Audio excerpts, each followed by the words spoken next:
আসসালামু আলাইকুম দর্শকবৃন্দ, সকলে কেমন আছেন? আশা করছি সকলে ভালো আছেন। তো আজকে আপনাদের আমি দেখাবো আমাদের যে একটি ছোট্ট বাগান আছে, তো সেটা আজকে দেখাবো আমি যে সেখানে কিছু সবজি ফল-ফলারি গাছ আমি লাগিয়েছি। তো সেইগুলো কেমন আছে আর কি পরিচর্যা করতে হবে, তো সেগুলো দেখতে যাবো আর কি। সেগুলো সুস্থ আছে, মারা গেছে না বেঁচে আছে, গাছগুলি লাগিয়েছিলাম যেহেতু তাই দেখতে যাচ্ছি। তো আমাদের বাগানের কাছে আমরা চলে এসেছি। তো বাগানটা যেহেতু আমাদের বাড়ি থেকে একটু দূরে, মোটামুটি 100 মিটার দূরে, সেহেতু আমরা এখানে তালা লাগিয়ে রাখি, যেহেতু ছাগল বা অন্য কিছু ঢুকে গাছগুলি খেয়ে নিতে পারে, তাই তালা লাগিয়ে রাখি। তো প্রথমেই দেখাবো পেঁপে গাছের চারাটি। এটি সম্পূর্ণ সুস্থ আছে এবং অনেকগুলি বেগুনের চারা লাগিয়েছিলাম সবজির জন্য। তো কয়েকটা বেগুন গাছ মারা গেছে অতিরিক্ত বৃষ্টির জন্য আর কি। তো বেগুন গাছগুলো দেখে নিচ্ছিলাম, সাথে একটু বিদেশি লঙ্কা গাছ লাগিয়েছিলাম, সেগুলো দেখছিলাম আর কি।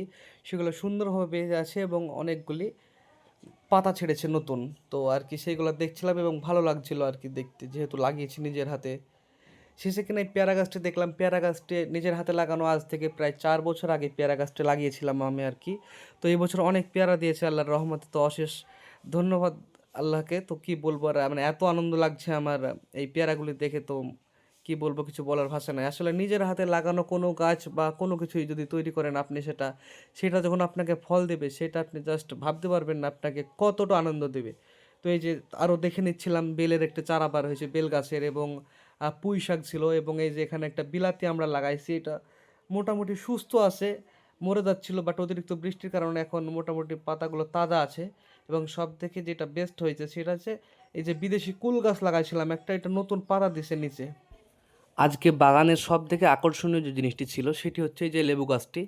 এত ছোট গাছে একটা লেবু ধরেছে, জাস্ট ভাবতে পারছি না।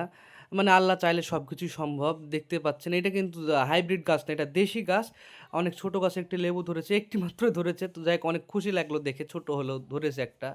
তো বাকি অনেক আমার নানা এসে কিছু গাছ লাগিয়ে দিয়েছিল, আমার নানা ভাই এসেছিলেন বাগানে, এসে কিছু গাছ লাগিয়ে দিয়েছিলেন, যেমন 7টি পেঁপের চারা লাগিয়েছিলেন, কিছু বেগুন গাছ। তো সেইগুলোও আর কি দেখবো ভাবছিলাম। তো এগুলার পরে সেইগুলা দেখে নিচ্ছিলাম, কিন্তু দুঃখের বিষয় পেঁপে গাছগুলি তেমন একটা সতেজ নয়, ওইগুলো আর কি অনেকটা নষ্ট হয়ে গেছে আর কি। কোনো রকমের বেঁচে আছে পেঁপে গাছগুলি, বেগুনগুলি যথেষ্ট সতেজ আছে, বাট পেঁপে গাছগুলি আর কি অনেকগুলো মরে যাওয়ার মতন আর কি, কোনো রকম বেঁচে আছে আর কি। তো আপনাদেরকে বলো, যদি আপনাদের বাড়ির আশেপাশে কখনো, মানে বাড়িতে বা সামনে কোথাও যদি আপনাদের কিছু পরিমাণ জায়গা থাকে, তবে সেখানে সম্পূর্ণ বিনা সার বা বীজ দিয়ে আপনারা সবজি চাষ করতে পারেন। যেহেতু প্রতিটা ফল, সবজি, শাকসবজি রাসায়নিকভাবে তৈরি হয়, তো এগুলো অনেক ক্ষতিকর। আমরা তবুও খেতে হয় কিনে, যেহেতু এখন সবগুলোই কৃত্রিমভাবে হচ্ছে, এভাবে আর কি কিছু করার থাকে না আমাদের।